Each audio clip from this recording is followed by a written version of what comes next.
নির্বাচনের খবর নাই, তা গাছের ভিতর টাকলারে ঠিক কিনা শুভেচ্ছা, ঈদুল আজহার শুভেচ্ছা, তে গাছ আতলারতে আছে। আরেকবার চিটাগাং রামচন্দ্রপুর নামছে, এই গাছের তলি দিয়া যাইতে লইয়া এবার আন্দার কিছু ফট, এবার দেখে যে কেডা জানি মাথার উপরে আতলারে। ও মা গো কইয়াছিলেন যে লুলমুল ছেড়া দিছে, বেহুশ হইয়া ফুটে রয়েছে। দারোয়ান মারোয়ান দৌড়াইয়া আইয়া দেহে এবারে দাঁত খিলকিতে উঠে লেগেছে গা, এই সাইডে দিয়ে লুলমুল সাইডা দিছে, লড়ে না। ফানি ডানি ডাইলে হুশ করছে। পরে কয় কি তো ভাই, আপনি কত এখান দিয়ে আইয়েন যান, আপনি আটকা বেহুশ হয়েছেন গিরে? কয় কেডা জানি গাছ উঠটা আতলারে। দারোয়ানে কয় আমরা দি সারাটা বছর এখন দায়িত্ব পালন করি, কোনো সময় দেখলাম আপনি কই দেখলেন গাছ উঠটা চাই আইনছেন গাছের তলে নিচে? বলে কখনো তো আতলারে। চাইয়া দেহে টর্চ লাইট ছিপ দিয়া উফরে ফেলছে দেখতে আতলারে নির্বাচন করবো। বড় বড় নির্বাচনের খবর নাই, তুই হ্যাঁ আতলারস কিন্তু তুই ঠিক কিনা কও? আহারে খালি খালি ফদফদবি পাইতো, খালি ফদফদবি পাইতো। বাজার কমিটি হইছে, হেতে এই কমিটি ঢুকতে পারছে না। দেখা হেতে গিয়েছে না, কয় ভাই এটা বাজার কমিটি হইছে না। কয় কিতা? কয় তোরা বাজার একটা কমিটি সারে আলকালকা বাজার কমিটি করো না কেন? কয় কেমনে? কয় বাঁশ বেতের লেগা করো, এই তরকারি বাজার করো, মাছ বাজার করো। এরপরে গিয়াতে ঢুকছে, তার শান্তি নাই ডুবনে রাখ পর্যন্ত। খালি নেতা হইতো। আমরা দেশে যদি খালি কইতো কেডা কেডা নেতা হইবে, তো এটা কর্মীতে বেশি নেতা পাওয়া গেল, ঠিক কিনা কও? আর হজরত উমরের মতো মানুষ আবু বকরের এন্তেকালের পরে ফলাই গেছে, ভাগ্যা গেছে। আমার লাগতো না, এই নেতাগিরি লাগতো না। ভাইও আমার ডর করে কিয়ামতের ময়দানে আল্লাহ যদি একটা কুত্তা আমি উমরের শাসনামলে যদি না খাইয়া মারা যায়, আর কুত্তারা যদি আমার নামে বিচার দেয়, সেদিন আমি কি জবাব দেব? এই বই আমি ঘরের ভিতরে ঢুকা কানতে আসি। অর্ধেকটা পৃথিবীর প্রেসিডেন্ট একটা মিষ্টি কুমড়ারে তুমি সমান সমান কূপ দিয়া কাটলে, অর্ধেকটা যেরকম পুরা পৃথিবীটাকে তুমি দুই টুকরা করলে। অর্ধেকটার প্রেসিডেন্ট ছিল ওমর, ৩৩ লক্ষ স্থলভাগের প্রেসিডেন্ট ছিল ওমর, জলভাগ সহ অর্ধেকটা পৃথিবী তিনি প্রেসিডেন্ট ছিলেন। তিনি অর্ধ পৃথিবীর প্রেসিডেন্ট, তিনি আমিরুল মুমিনিন, তিনি খলিফাতুল মুসলিমিন, জান্নাতের সুসংবাদপ্রাপ্ত দ্বিতীয় মানুষ। নবীজি একদিন ডাক দেয়া বসে, ওমর রে, আনা খাতামুন নবিয়্যিন লা নবিয়্যা বাদি, আমি হলাম সর্বশেষ নবী, আমার পরে নবী নাই রে। ওমর, আমার পরে যদি নবীর দরজা খোলা থাকতো তাহলে তুই উমর নবী হইতি। সুবহানাল্লাহ বলবেন না? এই উমরের মতো মানছে খলিফা বানাইলেই মানুষে দৌড়া এর লেগে আমরা বাগ্যা রয়েছে, আর আমরা তারা খালি উহি মারে। আমি আমি তে খালি কুতুর ফরে ফরে উকি মারে, বাবা সব বই তো ফরে নৌকা টেবিলে খেয়ে রুই যাবো। কারণ লাভ আছে, তো লাভ আছে, খেরুই গেলে লাভ আছে। কারণ আমরা বাংলাদেশে দেখেছি স্বয়ং প্রধানমন্ত্রী অসংখ্য সোশ্যাল মিডিয়া, প্রিন্ট মিডিয়ার সামনে বলেছে ওনার পিয়ন নাকি 400 কোটি টাকার মালিক। এইরকম অন গেলে তো যদি 3 বাজারে 3 বেচবো, কিন্তু আলমগীরে টিন বাজনের দরকার কি? তারপরে সেলিমে কুদ্দুসে হগল দোকানদারি হালাই দিয়ে তো রাজনীতিকরণ দরকার। 400 কোটি আলমগীরে কয় বছরে টিন বেচে হাতে 400 কোটি টাকার মালিক হইব? কয় বছর হইব? যেটার ভিতরে ফুজি ছাড়া ব্যবসা করন যায়। আর বাংলাদেশের কিছু অসৎ মানুষ এটা একটা রাজনীতি বানাই নিছে, 400 কোটি টাকার মালিক হয়ে যায় একটা পিয়ন। সভ্য পৃথিবীতে সোশ্যাল মিডিয়ার সামনে এই কথাটা বাংলাদেশে থাকে নাই, গোটা পৃথিবীতে ছড়াই গেছে কথাটা। আমাদের মাথা হ্যাট হয়ে গেছে, আমরা লজ্জায় মাথা লুকালুর জায়গা নাই, ঠিক কিনা? একটা দেশের পিয়ন যদি 400 কোটি টাকার মালিক হয়, দেশটা তার রয়েছে কারা? রয়েছে কি? এই টেহানির কেরা? টেহানির মালিককে আপনি, আমি, আমাদের টাকা এগুলা, ঠিক কিনা কও? এগুলা বাংলাদেশের 18 কোটি মানুষের টাকা, সব খাইয়া দেয়া তুলমার করে আলা। রাস্তার কমাইছে খেয়ালায়, ব্রিজের ভিতরে ব্রিজ এসে এটাও খেয়ালায়। এরপরে যাই কুদুর করছে, হেই ব্রিজের ভিতরে রোডের মধ্যে বাঁশ দিয়ে বইয়া রয়েছে বড় বড়। হগিন্ডি মেডিল্লিকে বিস্কুট আইছে, হেই বিস্কুট বানাই আপনার তারা খাইয়া বইয়া থাকে, ঠিক কিনা কও? কারবার কি দাঁড়াইছে ভাই? সাদা কাগজে লিখে রাখেন, ওরা যেই কারণে দেশ ছেড়ে পালানো লাগছে, আবার যদি আমরা সেই কাজ শুরু করে দেই, আমাদের পরিণতি আর চাইতে আরো ভয়াবহ হবে, ঠিক কিনা? এখন যদি হাতারা গেছে আগে সিএনজিতে চান্দা তুলতো, আমরা যদি আবার কয়েকজনে গিয়ে আবার চান্দা তোলা শুরু করি, আমরা যদি আবার বাসখেরিয়া টেহা তোলা শুরু করি, একবারে মুরগানছে রামচন্দ্রপুর বাজার তো ব্যস্ত গরিব মানুষ হেলতে পারে টেহা খাওয়ান শুরু করি, তো আমরার পরিণতি ওদের চাইতে আরো খারাপ হবে, ঠিক কিনা কম? সুতরাং শিক্ষা গ্রহণ করতে হবে প্রতি ঘটনা থেকে, নাইলে কিন্তু খাইবেন ধরা, ফরবেন মাইনকা সিফাত, ফরবেন মাইনকা সিফাত। সাংঘাতিক, যে ইতিহাস থেকে শিক্ষা নেয় না, গতকালকে থেকে যে শিক্ষা নেয় না, আগামীটা কাল তার কখনো সুন্দর হয় না। প্রতিটি ক্ষণ থেকে সুন্দর নিতে শিক্ষা নিতে হবে। আমিরুল মুমিনিন খলিফাতুল মুসলিমিন, ইসলামের দ্বিতীয় খলিফা হযরত ওমর। মোবাইলগুলো বন্ধ করে দেন, যাদের মোবাইলগুলো বাজে বন্ধ করে দেন এগুলা সবাই কনা আমিন, জোরে কনা আমিন। হযরত ওমর একদিন ডাক দেয়া কয়, শোনো, তোমার গতকালকের দিনটার চাইতে আগামী দিনটা যদি সুন্দর না হয়, তাহলে তুমি প্রকৃত মুমিন নও, তুমি প্রকৃত ইমানদার হইতে পারো নাই। কারণ গতকালকে তুমি যেই ভুলগুলা করছো, আজকেও যদি সেই ভুলগুলা করো, তুমি তো গরু ছাগল না, তুমি জন্তু জানোয়ার না, তুমি তো মানুষ। তুমি শিক্ষা নাও না কেন? গতকালকে ভুল হয়েছে, এই জায়গায় গর্তের ভিতরে পা পড়ে তোমার পা মস্কাই গেছে, আগামীকালকে এই গর্তের মধ্যে ফাঁদি হাতের ফা ভাঙিয়ে এলিস, তোতে বদলাইব কবে? আর তোমার মস্কানের পরে তো তুমি সাবধান থাকা দরকার। এখানে একটা গর্ত আছে, আমি যাওয়ার সময় খেয়াল করে যাওয়া লাগবে যেন ওই গর্তে আমার পা না পড়ে। আপনি যদি বারবার গর্তে, এই জন্য নবীজি বলেছেন মুমিন কখনো এক গর্তে দুইবার সাপের কামড় খায় না। কারণ একবার যদি সে সাপের কামড় খায়ও, সে চিন্তা করে আবার যদি আমি এখানে যাই তাহলে না আবার কামড় দিয়ে ফেলবে, এই জন্য সে ওই রাস্তায় আর যায় না, ওই গর্তের কাছেই যায় না। বন্ধুগণ, ১৫০০ বছর আগে নবীজি যখন দ্বীনের দাওয়াত দেওয়া শুরু করলেন, মানুষগুলো হয়ে গেল দুই ভাগ, একদল আল্লাহওয়ালা, আরেক দল শয়তানওয়ালা, একদল জানোয়ারের চাইতে খারাপ, আরেক দল ফেরেশতার চাইতে উত্তম, একদল জান্নাতি, আরেক দল জাহান্নামী। বলেন সুবহানাল্লাহ। কয় ভাগ হইছে? এখনো দুই ভাগ মানুষ আছে, দেখতে মানুষ, নামও মুসলমানের, শয়তানের হেডকোয়ার্টার, এমন মানুষ আছে নাকি নাই? থোতার দাড়ি আছে, পাঞ্জাবি আছে লম্বা, কি সুন্দর কথা কয়, সুরমা তোর কাজল দিয়ে আনে, মনে হয় ফেরেশতা নাজিল হইছে, টেহা সুদে লাগায়, আছে নাকি নাই? ফাইলাট খাইয়া ঘুষ খায়, আছে নাকি নাই? এবারে ৬০ বছর চাকরি করে রিটায়ার্ড করছে, এবারে ফলাফাইনে চাইতে গিয়া চাচা ওহন চলেন কেমনে, আগে তো বেতন টেতন পাইছে, ওহন কেমনে চলেন? কই লাইরা সেইটা যে পেনশনের টেহারা পাইছে, এবারে লারে সারে মাইদে দিয়ে যেটা এটা দিয়ে চলে। সারাটা জীবন ফাইল লাইরা সেটা খাইলা তুমি, অফিসের মধ্যে ফাইল লাইরা সেটা যাতা দিয়া ধৈরা রেখা টেহা আদায় করে ঘুষ খাইয়া তুমি সংসার চালাইছ, আর অহন তুমি পেনশনের টেহারারে লাইরা সেইটা তুমি চলতে আছো। আব্বা, তুমি আর বদলাইবা কবে? তুমি আর মানুষ হইবা কবে? তুমি তো অমানুষের হইয়া গেছ। তোমার দাড়ি ফাঁকছে, টান টান চামড়া তোমার ঢিল হইছে, আগে গালের চামড়া কি প্লেন আছিল, অহন ভিতরে সাফার দাঁত ফইরা, অন হেই গালের চামড়া ভিতরে গেছে, গাতা হইছে, ফোয়া খানেক তেল ধরে, হে নো তেল দেখা সারাশিলো তেল দেয় বেড়া, এর পরেও বদলায় না। আর বদলাইব কবে? আর কবে বদলাবে? আর আমাদের এই পরিণতি ২৯ বছর এখানে মাহফিল হলো, আমাদের যদি নৈতিক মান পরিবর্তন না হয়, আজও যদি আমি নামাজকে পারফেক্ট করতে না পারি, আমি যদি প্র্যাকটিসিং মুসলিম হতে না পারি, আজও যদি আমার ভিতরে চেঞ্জ না আসে, আমি আর বদলাবো কবে? আমার ডেস্ট্রয়, আমার ধ্বংস সুনিশ্চিত। কিয়ামতের ময়দানে আমি মাথা উঁচু করে দাঁড়াতে পারবো না। বন্ধুরা আয় ছেলে, আয় আয় বসো। তে মনে করছে অন্য হুজুর, বুঝছে না সাফা দিয়া বইয়া থাহ, উডে উডে বেড়া দোহানটা খুললে সারছি না, তাই দোহান বাহি দেন, ঘন্টা দুই এক ওয়াজ করে লইয়ার পরে উঠত, যার লোকের যে উঠবো তারা যাতা দিয়া বহাই লেবেন। মহিউদ্দিন বহাই ইনটাইক বহাই রাখছি, বিচার করে দিয়া যাবো। মস্কারার জায়গা পাইছো, আইলে মনে ধরলে আইবা, মনে ধরলে যাইবা, সিফা দিয়া বইয়া থাও। যতক্ষণ আমি না ছাড়বো ততক্ষণ চিন্তাও করে না, এটা মনে করছে অন্য হুজুর, বুঝছে না বেড়া। হ্যাঁ, তারা বেড়ায় বয়লা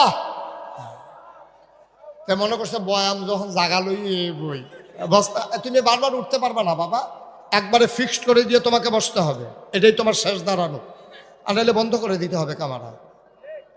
বসো তুমি, তুমি মাঝে দিয়ে দাঁড়াইছো কেন আবার? আর দাঁড়ানো যাবে না আমার শেষ পর্যন্ত, বিরক্ত করবা না, এগুলো আমি পছন্দ করি না। সবাই কোন আমিন, জোরে কোন, আরো জোরে। আমিরুল মুমিনিন হযরত উমর কাফেরের সর্দারা ছিল। উমরের রাতের ফিটা খাইছেন এমন কোনো বেড়াইত নাই মক্কায়, কথায় না বললে যাতে দিয়ে হতাই লিছে। আর মুহের আগে হাত চলতো, হে উমর, অমর আল্লাহর নবীর এন্তেকাল হয়ে গেল। মুসলমান সবাই মিলে আবু বকর সিদ্দিক রাদিয়াল্লাহু তাআলা আনহু ওনাকে ইসলামের প্রথম খলিফা বানিয়ে দিলেন। ওনার উপাধি হয়ে গেল খলিফাতুর রাসূল। তিনজন আমিরুল মুমিনিন, খলিফাতুল মুসলিমিন চারজন, হযরত আবু বকর। আমি তো ওয়াজ করতে পারবো না, এই যে পেছনে যে কথা আপনারা কেউ শুনেন না, একটু চুপ করাইতে হবে তো বাবা, নাইলে কথা বলতে পারবো না তো আমি। আপনারা মোবাইলগুলো হাতে যারা ধরে রাখছেন একটু বন্ধ করে দেন দয়া করে, এটা বিরক্তের কারণ হচ্ছে। কেউ দেখতে পাচ্ছেন আপনার, নামান এটা, এই মোবাইল কার নামাও, আপনার মোবাইলগুলো বন্ধ করেন। ইউটিউবে হাজার হাজার ওয়াজ আছে, আপনি কয়টা ওয়াজ দেখবেন? সবার মোবাইলগুলো বন্ধ করেন, আপনারটা বন্ধ করেন। কথা শুনো নাই? ছেলে কেন আপনি মোবাইল ধরে রাখবেন? আপনি তো ওয়াজ শুনতে আসছেন, আমি তো সামনে আছি। মোবাইল ধরবেন যখন আমি না থাকি। সারা জীবন তো ইউটিউবের ভিতরে দেখলাম, তো আর আমি বাড়ি শিখতাম ভিতরে চাইয়ে থাকলে। এখন আমার সামনে থেকে আমার দিকে তাকাই থাকবেন। আমিন কর, জোরে কর। তো না ওয়াজ মাইর খেয়ে এলিস, জোরে কর। আওয়াজ দিবেন বলিষ্ঠতার সাথে, সবাই কন মারহাবা। যেই কথাটুকুন বলছিলাম, চারজন। পঞ্চম খলিফা হয় উমর বিন আব্দুল আজিজকে বলা হয় পঞ্চম খলিফা, কারণ ওনার জীবনটা ছিল আবু বকর, ওমর, উসমান, আলীর সাথে সামঞ্জস্যপূর্ণ। এই চারজন হলো খলিফাতুল মুসলিমিন, আমিরুল মুমিনিন।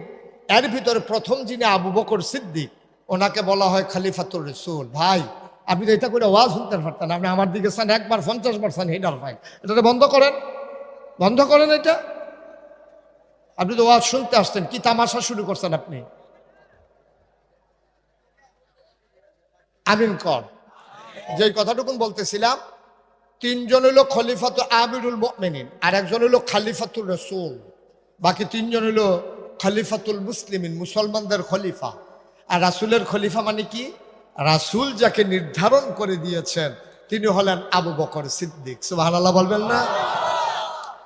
অসুস্থতায় তিনি যখন নুয়ে পড়লেন, আর দাঁড়িয়ে থাকতে পারছিলেন না, আল্লাহর নবী পিছনের কাতারে চলে আসলেন, তিনি বসে পড়লেন। আবু বকর সিদ্দিককে বললেন, যাও নামাজটা পড়াও। সবাই বুঝে গেছে নবীজি যখন থাকবেন না, নবীর অবর্তমানে যিনি দায়িত্ব পালন করবেন তিনি আর কেউ না, তিনি আবু বকর সিদ্দিক। বলেন সুবহানাল্লাহ। আবু বকর সিদ্দিকেরও এন্তেকাল হয়ে গেল।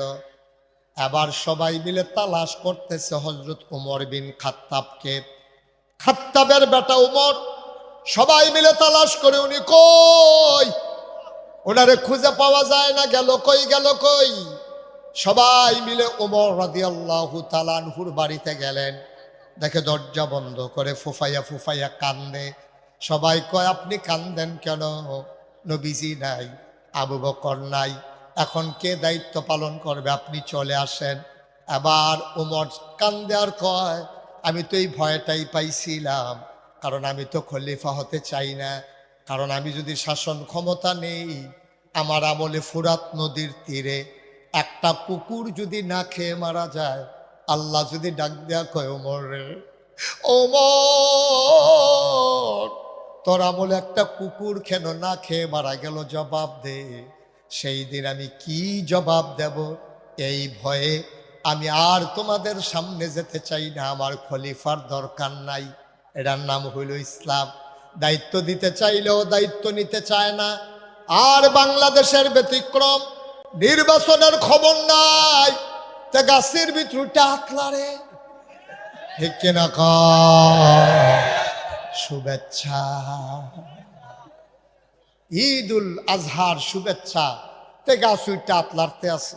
আরেক বাড়ায় সিটাগাং তাইয়া রামচন্দ্রপুর নামছে, এই গাছের তলি দিয়া যাইতে লইয়া এবার আন্দার কিছু ফট এবারে দেখে যে কারা জানি মাথার উপরে আতলারে ওমা গো কইয়াছিলেন যে লুলমুল ছেড়া দিছে বেহুশ হইয়া ফুটে রয়েছে। দারোয়ান দৌড়াইয়া আইয়া দেহে এবারে দাঁত খিলকি দিয়ে উঠে লেগেছে গা, এই সাইডে দিয়ে লুলমুল সাইডা দিছে লড়ে না, ফানি ডানি ডাইল্লা হুশ করছে। পরে কয় কি তো ভাই আপনি কত এখান দিয়ে আইয়েন যান, আপনি আটকা বেহুশ হয়েছেন গিরে, কয় কারা জানি গাছ উইটা আতলারে। দারোয়ানে কয় আমরা দি সারাটা বছর এখন দায়িত্ব পালন করি, কোনো সময় দেখলাম আপনি কই দেখলেন গাছ উইটা চাই আইনছেন গাছের তলে নিচে বলে কখনো তো আতলারে চাইয়া দেহে টর্চ লাইট ছিপ দিয়া উফের ফেল চাইয়া দে তে আতলারে নির্বাচন করবো। বড় বড় নির্বাচনের খবর না তুই হ্যাঁ আতলারস কিন্তু তুই ঠিক কিনা কও। আহারে খালি খালি ফদফদবি পাইতো, খালি ফদফদবি পাইতো। বাজার কমিটি হয়েছে, হ্যাঁ এই কমিটির ঢুকতে পারছে না দেখা হাতে গিয়ে সেটা কয় ভাই এটা বাজার কমিটি হয়েছে না, কয় কিতা তোরা বাজার একটা কমিটি সারে আলকা বাজার কমিটি করো না কেন, কয় কেমনে, কয় বাঁশ বেতের লেগা করো, এই তরকারি বাজার করো, মাছ বাজার করো। এরপরে গিয়াতে ঢুকছে, তার শান্তি নাই ঢুকনে রাখ পর্যন্ত। খালি নেতা হইতো। আমরা দেশে যদি খালি কইতো কারা কারা নেতা হইবে তো এটা কর্মীতে বেশি নেতা পাওয়া গেল, ঠিক কিনা কও। আর হজরত উমরের মতো মানুষ আবু বকরের এন্তেকালের পরে ফলাই গেছে, ভাগ্যা গেছে, আমার লাগতো না, এই নেতাগিরি লাগতো না। ভাইও আমার ডর করে কিয়ামতের ময়দানে আল্লাহ যদি একটা কুত্তা আমি উমরের শাসন আমলে যদি না খাইয়া মারা যায়, আর কুত্তারা যদি আমার নামে বিচার দেয়, সেদিন আমি কি জবাব দেব? এই বই আমি ঘরের ভিতরে ঢুকিয়া কানতে আসি। অর্ধেকটা পৃথিবীর প্রেসিডেন্ট একটা মিষ্টি কুমড়ারে তুমি সমান কূপ দিয়া কাটলে অর্ধেকটা যেরকম, পুরা পৃথিবীটাকে তুমি দুই টুকরা করলে। অর্ধেকটার প্রেসিডেন্ট ছিল ওমর, ৩৩ লক্ষ স্থলভাগের প্রেসিডেন্ট ছিল ওমর, জলভাগ সহ অর্ধেকটা পৃথিবী তিনি প্রেসিডেন্ট ছিলেন। তিনি অর্ধ পৃথিবীর প্রেসিডেন্ট, তিনি আমিরুল মুমিনিন, তিনি খলিফাতুল মুসলিমিন, জান্নাতের সুসংবাদপ্রাপ্ত দ্বিতীয় মানুষ। নবীজি একদিন ডাক দেয়া বসে, ওমর রে আনা খাতামুন নবিয়্যিন লা নবিয়্যা বাদি, আমি হলাম সর্বশেষ নবী, আমার পরে নবী নাই রে ওমর। আমার পরে যদি নবীর দরজা খোলা থাকতো তাহলে তুই ওমর নবী হইতি। সুবহানাল্লাহ বলবেন না? এই উমরের মতো মানছে খলিফা বানাইলে বু মানছে দৌড়া এলাকা আমরা বাগ্যা রয়েছে, আর আমরা তারা খালি উহি মারে। আমি আমি তে খালি কুতুর ফরে ফরে উকি মারে, বাবা বসো বই তো ফরে নৌকা টেবিলে খেয়ে যাবো। কারণ লাভ আছে তো, লাভ আছে, খেরুই গেলে লাভ আছে। কারণ আমরা বাংলাদেশে দেখেছি স্বয়ং প্রধানমন্ত্রী অসংখ্য সোশ্যাল মিডিয়া প্রিন্ট মিডিয়ার সামনে বলেছে ওনার পিয়ন নাকি 400 কোটি টাকার মালিক। এইরকম অন গেলে তো যদি 3 বাজারে 3 বাজবো কিন্তু আলমগীর 3 বাজনের দরকার কি? তারপরে সেলিমে কুদ্দুসে সকল দোকানদারি হালাই দিয়ে তো রাজনীতিকরণ দরকার। 400 কোটি আলমগীরে কয় বছরে 3 বেচে হাতে 400 কোটি টাকার মালিক হইব? কয় বছরে হইব? যেটার ভিতরে ফুজি ছাড়া ব্যবসা করণ যায়। আর বাংলাদেশের কিছু অসৎ মানুষ এটা একটা রাজনীতি বানাই নিছে, 400 কোটি টাকার মালিক হয়ে যায় একটা পিয়ন। সভ্য পৃথিবীতে সোশ্যাল মিডিয়ার সামনে এই কথাটা বাংলাদেশে থাকে নাই, গোটা পৃথিবীতে ছড়াই গেছে কথাটা, আমাদের মাথা হ্যাট হয়ে গেছে। আমরা লজ্জায় মাথা লুকালুর জায়গা নাই, ঠিক কিনা? একটা দেশের পিয়ন যদি 400 কোটি টাকার মালিক হয়, দেশটা তার রয়েছে কারা, রয়েছে কি? এই টিহানির কেরা, টাইহানির মালিককে আপনি আমি, আমাদের টাকা এগুলা, ঠিক কিনা কও? এগুলা বাংলাদেশের 18 কোটি মানুষের টাকা, সব খাইয়া দেয়া তুলমার করে আলা, রাস্তার কমাইছে খাইয়ালায়, ব্রিজের ভিতরে ব্রিজ এসে এটাও খাইয়ালায়। এরপরে যাই কুদুর করছে হেই ব্রিজের ভিতরে রোডের বদলে বাঁশ দিয়ে বইয়া রয়েছে বড় বাবা। হগিন্ডি বেডির লেগে বিস্কুট আইছে, হেই বিস্কুট মারে আমরা তারা খাইয়া বইয়া থাকে, ঠিক কিনা কও? কারবার কি দাঁড়াইছে ভাই, চিন্তা করে দেখো। আমরা এলাকা একবার প্রাইমারি স্কুলে হেডমাস্টার আছি, এবারে যখন রিটায়ার্ড করছে, আমরা গ্রামটা কিন্তু বড় গ্রাম, আমাদের ইউনিয়নের নাম 4 নং শশীদল ইউনিয়ন। এই শশীদল ইউনিয়নের ভিতরে সবচেয়ে বড় গ্রাম হইল আমরাটা। এই আমরা গ্রামের ভিতরে ভোটার বেশি, কিন্তু এবার তারা হগলে মিল্লা গ্রামের মুরব্বীরা, আমরা তখন শুডু লেহাফড়া করি, মুরব্বীরা মিল্লা হগলে বুদ্ধি করছে আবার যেমন আমরা গ্রাম চেয়ারম্যান নিয়ে আনাম, যেবারে চেয়ারম্যান দাঁড় করে বেহাবারে হত্যা ঘুমায়। আর হগলে মিল্লা গ্রামও মিটিং করতেছে, প্রাইমারি স্কুলের মাঠও মিটিং টিটিং সিদ্ধান্ত করে হয়েছে যে এবারে যেহেতু প্রাইমারি স্কুলে হেডমাস্টার আছিল, এবারে শিক্ষিত মানুষ এবারে চেয়ারম্যান হইলে ভালো হইব। সকলে রাইতের 12টার সময় মিটিং শেষ করিয়া হেবাটার ব্যাগ দিয়ে হেবাটার ঘুমে তার একটা বাইসা বুঝেন কয় কি তা আপনি চেয়ারম্যান হইবেন? অসম্ভব, মাপ চাই, আমার চেয়ারম্যানই লাগতো না ভাই। আমি এত বড় বছর সংসারও টাইম দিতাম পারছি না, চাকরি বাকরি করছি, ওখানে আবাদত বন্দেগি করাম, আল্লাহ বিল্লাহ করাম, চিন্তা করছি একটা গাই ফালাম, গাছের দুধ খায়াম, ঘাস ঠাস মারাম, রৌন লাগায়াম, ফেজ লাগায়াম, আমি এত মেহনত করতাম পারতাম না, আমার চেয়ারম্যানই লাগতো না ভাই। আমারে তোমরা মিল্লা জিল্লা আমার মাফ করা, আমি গ্রামবাসীর কাছে মাফ চাই। সুবহানাল্লাহ কইতেন না? বানানো গল্প না, বানানো গল্প না, বাস্তব ঘটনা শুনে যাও। শেষ পর্যন্ত হগলে মিল্লা পাটারে চেয়ারম্যান বানাইছে, 5 বছর চেয়ারম্যানই করছে। আওয়ানের আগে দিয়া 2 কানি খেত বেচাইছে। বাস্তব ঘটনা, এখনো আমাদের দেশে আমাদের এলাকায় এটা দিয়ে উদাহরণ দেয়। এবার 5 বছর চেয়ারম্যানই করিয়া 2 কানি খেত বেচাইছে। আর আমরা তারা নির্বাচনের আগে বাতাসে লেগে গাছে ধরে রেখে রইতে হয়, শৈল কিচ্ছু নাই। ফাঁস করণের লগে লগে তার গ্রামও বাড়ি হয়, শহরও বাড়ি হয়, ঢাকাতে বাড়ি হয়, সেকেন্ড হোম। ঠিক করতে টেহাদি একজন চেয়ারম্যানে কয়টা বেতন পায়, একজন মেম্বার কয়টা বেতন পায়? হ্যাঁ, তার বিডার দিকে কুত্তা ঘুমায়, ঘর তুলনের জায়গা নাই। এরপরে হেতে গিয়া সেটা কয়দিন পরে গ্রামও বাড়ি হয়, শহরও বাড়ি হয়, ঢাকা বাড়ি হয়, সেকেন্ড হোম করে মালয়েশিয়া কানাডা গিয়া টেহারি টেহা কার এই টাকা। এখন এই মজা পাইয়া লাইছে, এর লেগে সকলে খালি আমিও আমিও তুই ভাই কদুর চিন্তা করেন, কদুর চিন্তা করেন, হাসির জিনিস না, একটু চিন্তা করেন। উমরের মতো মানুষ, উমরের মতো মানুষ দুনিয়ায় থাকতে জান্নাতের সুসংবাদ পাইছে, দাঁড়ায় দায়িত্ব নিতে চায় না, ঘর দরজা বন্ধ করে কান্দে। এরপরে হুনো না কারবার আরো আছে তো ঘটনা। এরপরে একটা টের পাইবা কি কারবার যাইতে আছে, আর যে একটা সেরা বেড়া ছুটে যাবো গজ্জা সিফা দিয়া বইও সকলে সকলবেলা আর আইনা না একটা ফেস লাগাই দিয়া যায় গিয়া ভালো যা করে মার হাবা কয় না রে। এবার সকলে মিয়াল্লা নিয়া খলিফা বানাইছে। এবার আর শাসন আমলে বিদেশ থেকে কিছু কাপড় আইছে। কি হয়েছে না কথা কয় না, সকলে কইতেন না। এবারে কয় কি তা কাপড় তো কাপড় এর কয় না, কি চাইছো কথা কইতেন না, কি চাইছে কইতেন না, কি আইছে কাপড় আইছে। পরে এবারে এই হযরত ওমর তালিকা করছে, প্রাপ্তবয়স্ক সকল মানুষের তালিকা করো। মনে করেন মহিউদ্দিন ভাইয়ের দায়িত্ব দিল কাকুবাদ সাহেব যে তোমার রামচন্দ্রপুর এলাকায় মোটামুটি বয়স 12-র উপরে মরছে না হলো, তাদের তালিকা করে জমা দাও, জনের 3 গজ করে কাপড় দেব মনে করেন। মানে এবারে তালিকা দিছে, হযরত ওমরের তালিকা কেমন করে করলাম, এখন তালিকা করছে, পরে সবাই 1 টুকরা করে কাপড় পাইছে। এরপরে শুক্রবারে এরা ইসলামের নিয়ম হইল যিনি রাষ্ট্রের প্রধান হবেন তিনি শুক্রবারে জাতীয় মসজিদে খুতবা এবং নামাজ পড়াবেন। আজান হইছে, খুতবার টাইম হইছে, সকলে তাহিয়াতুল দুখুলুল মসজিদ কাবলাল জমা ফইরা বইয়া রইছে, ইমাম আইয়া না, সবাই টেনশনে পড়ে গেছে, ইমাম সাহেব এখনো আসে না, সূর্য হাইল্লা গেছে, কারবার কি এই জানে একটা সুডু ফলারে ফাটাইছে, তুই গিয়া চাই আইসান আমরা উমরে আইয়া না কেরে। তো সুডু ফলায় দৌড় দিয়া গিয়া দেহে উমর এমনি বইয়া রইছে, রইদ ফিটটা ফুটে যে গেতে আছে, আর এবার একটা পাঞ্জাবি সরাই দিয়া রাখছে বালুর উপরে।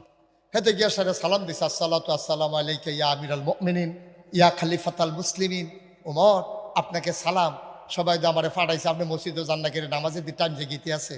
ওমরে মুস্কি হাসি দেখো, ওয়ালাইকুম আসসালাম বাবা, তুমি গিয়া বলো আমি আসতেছি। পাঞ্জাবিটা যে ধুইয়া দিছিলাম আটকা, এটা শুকাইতে একটু দেরি হয়েছে, আমি মনে করছি পাঞ্জাবিটা বালাই, গাও দিতাম গিয়া দেখি ময়লা হইয়া রয়েছে কিছু। এখন জুমার দিন পাঞ্জাবিটা ময়লা পাঞ্জাবি গাও দিয়া ভাল লাগছে না, এর লেগে ধুইয়া দিছি, শুকাইতে একটু দেরি হইতেছে, আমি আইতে আসি, তুমি গিয়া ক শুকাই গেছে, আমি গাও দিয়ে আইতে সব ভালো লাগতেন না।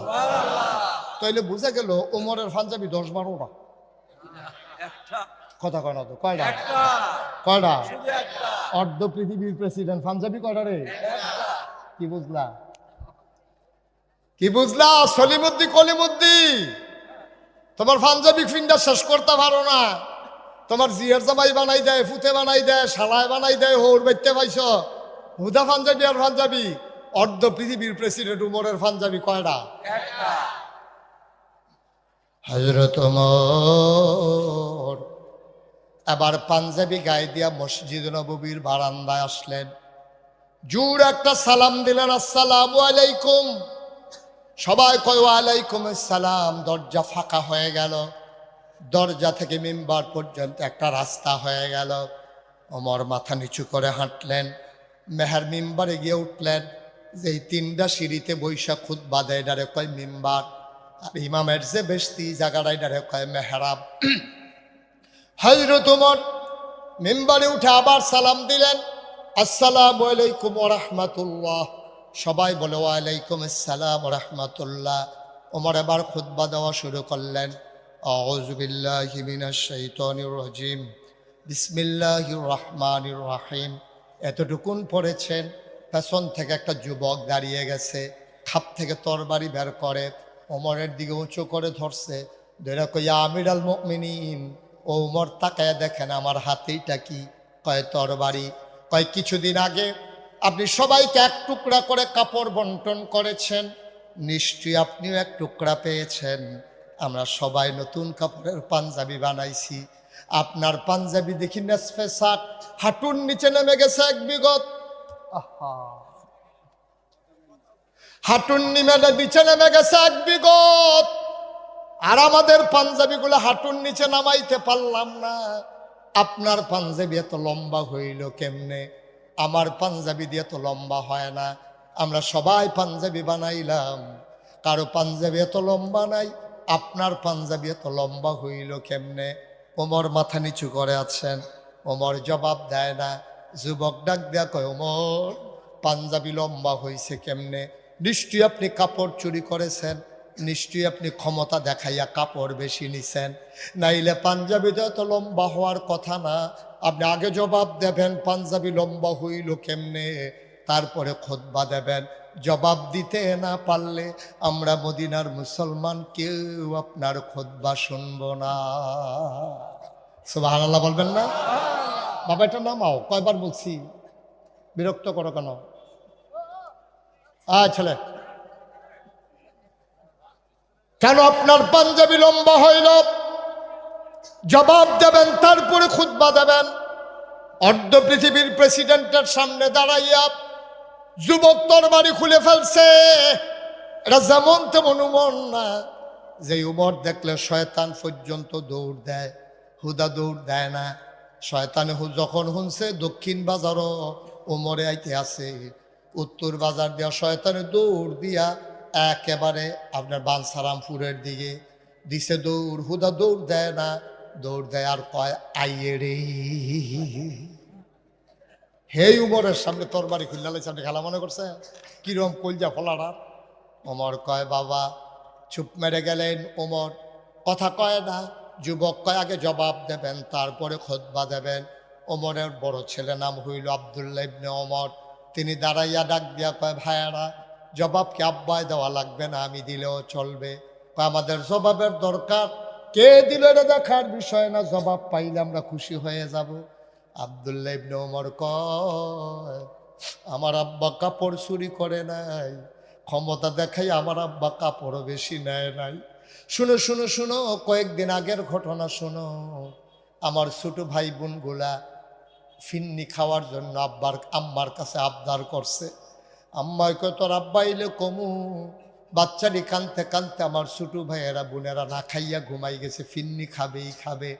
ওমর যখন ঘরে গেলেন, ওমরের বিবি ডাক দেয়া কয় ও স্বামী আমার, বাচ্চাগুলা ফিন্নি খেতে চায়, আপনি একটু অনুমতি দিলে রাষ্ট্রীয় কোষাগার থেকে সামান্য একটু অনুদান বাড়াই দিলে সিন্নি রান্না করতে পারি। ওমর কয় বাচ্চাগুলা কই? কয় ঘুমাই গেছে। কয় উঠাও। বাচ্চাগুলাকে ডেকে উঠানো হলো। বাবা ঘরে আসছে, বাচ্চাগুলো আনন্দে অতি সহ্যে চিৎকার করতেছে। ওমর কাছে ডাইকা সবাইকে লান ধরে দাঁড়ালেন। কয় শুনলাম তোমরা নাকি ফিন্নি খেতে চাও। কয় জি আব্বা, আমরা অনেক দিন হয় ফিন্নি খাই না। উমর চোখের পানি ছেড়ে দিয়ে কয় অবশ্যই তোমরা ফিন্নি খাবা, যেই দিন মদিনার প্রতিটি মানুষ ফিন্নি খাবে। সবাই যেই দিন ফিন্নি খাবে ওই দিন তোমরাও ফিন্নি খাবা, কোনো চিন্তার দরকার নাই। বাচ্চারা বুঝে ফেলছে এই কপালে বোধহয় আর ফিন্নি নাই, সবাইরে দেওয়াও যাবে না, আমরাও খাইতে পারবো না।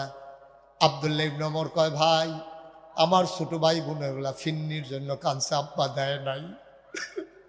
আমার আব্বা চুন্না ডাকাত না, আমার আব্বা ক্ষমতা দেখাইয়া কাপড় বেশি নেয় নাই। আবার লোকজন বলতেছে তো কথার দরকার নাই, পাঞ্জাবি লম্বা হইছে কেমনে আগে বলো, তারপরে আমরা কথা শুনবো, অন্য কথা শুনে লাভ নাই।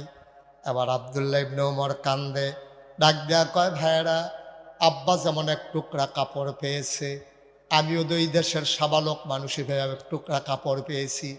বাপ্পাটা কাপড় নিয়ে যখন বাড়িতে গেলাম, আমি গিয়ে দেখলাম আমার আগের পাঞ্জাবিটা এখনো অনেক ভালো, এখনো ছিঁড়ে যায় নাই, পুরানো হয় নাই। আমি আব্বাকে বললাম, আব্বা, ও আব্বা, এই বছর নমুনা খারাপ, প্রথমেই যেমনি শৈত্য প্রবাহ শুরু হইতেছে, দেশে বোধহয় আরো কড়া শীত পড়বে, আপনি একটা লম্বা করে আব্বা পাঞ্জাবি বানান, আমার টুকরা কাপড়টাও আপনারে দিয়ে দিলাম, আপনি দুইটা কাপড় জোড়া লাগাইয়া একটা লম্বা পাঞ্জাবি বানান। ভাইয়েরা, ও মদিনার মুসলমানেরা, আমার আব্বা কাপড় চুরি করে নাই, আমার আব্বা ক্ষমতা দেখাইয়া কাপড় নেয় নাই, আমার টুকরা কাপড় আব্বারে দেওয়ার কারণে দুই টুকরা কাপড় জোড়া লাগাইয়া আব্বায় পাঞ্জাবি বানাইছে, এই জন্য পাঞ্জাবি লম্বা হইছে, নাইলে লম্বা হওয়ার কোনো সুযোগ ছিল না। সবাই কয় আলহামদুলিল্লাহ, আমরা জবাব পেয়ে গেছি। ওমর, আপনি খুতবা পড়েন। ওমর কয় সম্ভব, আমি তো খুতবা পড়ব না, আমারও কথা আছে, আমারও কথা আছে। যেই যুবকটা আমারে প্রশ্ন করছিল সে কই? যুবক হাত উঠাইয়া কয়, লাব্বাইকি আমিরুল মুমিনিন, এই যে আমি। কয়, তুমি সামনে আসো। সবাই ভয় পেয়ে গেছে, মনে করেছে উমর বোধহয় রাগান্বিত মাইন্ড করেছে, নিশ্চয়ই যুবককে শাস্তি দেবে। সবাই রাস্তা খুলে দিলেন, পিনপতন, নিস্তব্ধতা, কোনো শব্দ নাই, আওয়াজ নাই। হযরত ওমর তাকিয়ে দেখলেন যুবকটা আসতেছে, তিনি আস্তে করে মিম্বার থেকে নামলেন, কাছাকাছি আসার পরে হাত দুইটা বাড়াই দিলেন। যুবক লাগ দিয়ে উমরের পা বুকের ভিতরে পড়ে গেলেন, শক্ত করে উমরকে ধরেছে, উমর যুবককে ধরেছে, যুবকও কান্দে, উমরও কান্দে। এবার উমর ছেড়ে দিয়ে কয়, পৃথিবীর মানুষ সাক্ষী থাকো, যতদিন পর্যন্ত এই অন্যায়কে প্রতিবাদ করার মতো মুসলমান থাকবে, ততদিন পর্যন্ত ইসলামের দিকে চোখ তুলে তাকানোর কারো সাহস হবে না, ঠিক কিনা? আজকে সাদাকে সাদা বলার মতো মানুষের বড় অভাব, কালোকে কালো বলার মতো মানুষের বড় অভাব, পানিকে পানি বলার মতো মানুষের বড় অভাব, তৈলকে তৈল বলার মতো মানুষের বড় অভাব, ন্যায়কে ন্যায় বলা, অন্যায়কে অন্যায় বলা। যতদিন পর্যন্ত বাংলার 18 কোটি মানুষ কালোকে কালো বলতে পারবে না, সাদাকে সাদা বলতে পারবে না, ন্যায়কে ন্যায় বলতে পারবে না, অন্যায়কে অন্যায় বলতে পারবে না, খোদার কসম এই বাংলাদেশে শান্তি আসতে পারে না, ঠিক কিনা বল? কি হবে ওয়াজ দিয়া কন? কি হবে ওয়াজ দিয়া? আমরা যে ওয়াজ করি, আমার ওয়াজের বয়স তো 33 বছর হয়েছে। কয়দিন আগে না মনে হয় মালিক মেম্বর দুলাল মিয়া তারা বইয়া থেকে যে আমার ওয়াজ করাইছে, আমার মনে হয় এখনো চোখে বাসে, কয়দিন আগের কথা। কিন্তু দেখতে দেখতে 33 বছর হয়ে গেছে, ওয়াজ দইতে আছে। এই মাহফিলের বয়স হচ্ছে 29 বছর। ওয়াজ কি আর হাতে যায়? ওয়াজ শেষ হইলে এখনো বইয়ে বইয়া কান্দে, নাগাইশের হুজুরে যে কথাটি কইল রে, আরে কলজাত গিয়া লাগে রে, বাড়ি গিয়া সেটা কয়, হুজুররা কত কথাই কইব, সব হুন্ডা ফারা যাইতো না, বিড়িটা দে, বিড়ি ডালো, বিড়ি ডালো। এবারে বিড়ি টানতে আছে আর দমার লগে ওয়াজ উঠতে আছে, ওয়াজ উইটা দমার লগে গিয়ে বিশ্বাস জাগিয়েতে আছে। ওয়াজ দেখেন হাফ প্যান্ট, ওয়াজ আমরা গ্রহণ করি না, ওয়াজ শুনি কিন্তু কাজে লাগাই না, ঠিক কিনা কম? আমার কথাটি অক্ষর অক্ষরে মিলাই দেখেন, অক্ষর অক্ষরে মিলাই দেখেন। আব্বা, আপনি থাকবেন না তো দুনিয়ায়, কি রঙের ঘোড়া দৌড়াইতে আছে? আমি থাকবো, মহিউদ্দিন ভাই থাকবে, কি হবে ফুলার মালা দিয়া? তোমরা সবাই মিললে ওনার জন্য বড় একটা ফুলের মালাই না গোলাপ দিলা, উনি মরার পরে গিয়ে যদি দেখে কবরে জুতার মালা, এই ফুলের মালার কি দাম? সবাই মিললে ওনারে টিটকারি মেরে বসকারা কইরা তোমরা সমাজ থেকে বের করে দিয়েছ, উনি কবরে গিয়ে যদি দেখে ফুলের মালা, তাহলে কপাল খুলে গেছে, ঠিক কিনা কম?